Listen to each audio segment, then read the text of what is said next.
Slovenskej polícii sa podaril husársky kúsok. Európska spolupráca priniesla ďalší úspech, keď slovenskí a maďarskí policajti v úzkej spolupráci s Eurojustom a Europolom rozložili rozsiahlú drogovú sieť, ktorá roky zaplavovala Európu kokainom, hašišom a kanabisom.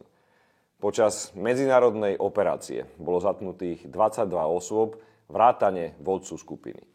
Drogy pochádzali z Panamy a Dominikánskej republiky. Ich hodnota sa odhaduje na viac ako 175 miliónov eur.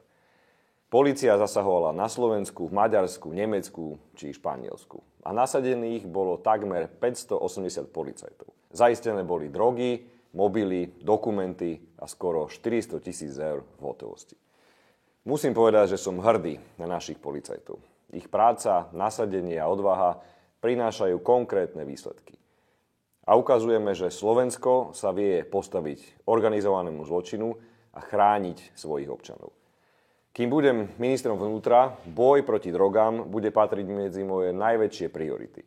Budeme bojovať nielen proti dílerom v uliciach, ale aj proti drogám na školách medzi našimi deťmi. Slovensko si totiž zaslúži byť bezpečnou krajinou. Krajinou, kde drogy nemajú absolútne žiadne miesto.